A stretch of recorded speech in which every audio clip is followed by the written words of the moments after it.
जी नमस्कार। मैं वास्तुशास्त्री रमेश रिंगोल आपका स्वागत करता हूं आपके YouTube channel Vastu and astrology Vidya में। और आज का जो विषय है वह है पितृदोष। आज समाज में एक विडंबना सी बनी जा रही है कि पितृदोष का बहुत ज्यादा प्रचलन हो गया है। हर कोई कुंडली देख के ज्यादातर जो है आपको डराते हैं कि आपकी कुंडली में पितृदोष है, आप ये उपाय कर लो। कई उपाय आपसे करवाते हैं, आपका इतना खर्चा आता है, फिर भी आपको उसका कोई लाभ नहीं मिलता है। क्यों नहीं मिलता? क्योंकि आपकी कुंडली में क्या पता पितृदोष हो ही ना।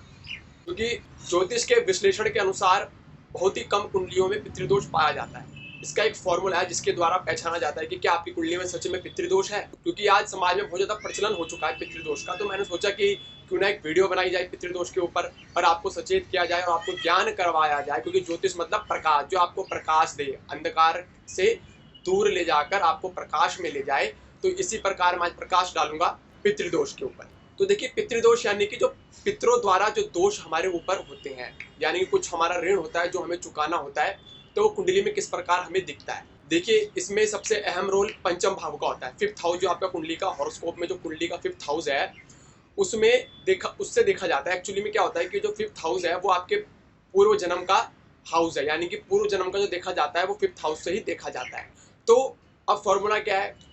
देखिए, जातक जब जन्म लेता है तो जन्म के समय जब उसके गर्भ में महादशा सूर्य की हो, यानी कि सूर्य की महादशा होनी चाहिए गर्भ में। और पंचम भाव यानी कि फिफ्थ हाउस से सूर्य यदि 6, 8 या फिर 12वें भाव में हो, पंचम भाव से गिनने पर, यानी पंचम भाव से गिनना अर्थात यानी पंचम से छठे भाव में, 8वें भाव में या फिर 12वें भाव में। पंचम से कैसे गिनेंगे? यानी कि पंचम यानी कि 5, 6, 7, 8, 9, 10, यानी कि यहाँ पे कर्म स्थान में जो है यदि सूर्य बैठा हो या फिर उसके आगे 8वें भाव या फिर 12वें भाव, यानी कि गिनना वहीं से है पंचम भाव से। पंचम भाव से 6, 8 और 12 आपने गिनना है और देखना है कि इन भावों में पंचम भाव से 6, 8, 12 में सूर्य तो नहीं है और गर्भ की दशा जो महादशा होनी चाहिए वो सूर्य की होनी चाहिए। तो 100% आपकी कुंडली में पितृदोष है। यदि महादशा आपकी गर्भ में सूर्य की ना हो तो फिर आपको पितृदोष आपकी कुंडली में नहीं है, नहीं घटित होगा। दूसरा एक और जो फॉर्मूला है वो ये है कि मान लीजिए महादशा कोई भी ग्रह की है और अंतरदशा गर्भ के समय जब बच्चा जन्म लेता है उस समय यदि अंतरदशा सूर्य की हो तो तब क्या देखना है?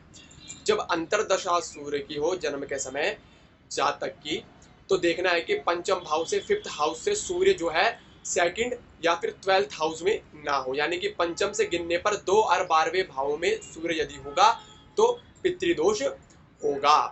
तो ये मैंने आपको सिद्धांत बताए। और यदि जन्म के समय महादशा सूर्य की ना हो और अंतरदशा सूर्य की ना हो तो पितृदोष 100% नहीं है। आप बिल्कुल भी चिंता ना करें, आपकी कुंडली में फिर कोई पितृदोष नहीं होगा।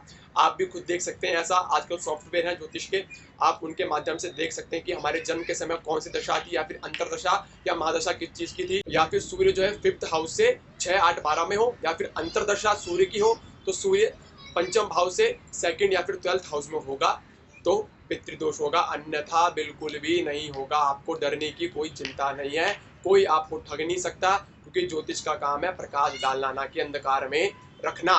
तो ये सिद्धांत मैंने आपको बताया पितृदोष का, कैसे देखा जाता है पितृदोष। तो अभी के लिए इतना ही। अगर वीडियो पसंद आई हो तो लाइक और शेयर जरूर करें और कमेंट करके अपनी राय जरूर दें। और ऐसी ज्ञानवर्धक वीडियो देखने के लिए चैनल को सब्सक्राइब करना ना भूलें। मिलते हैं अगली वीडियो में, तब तक के लिए नमस्कार।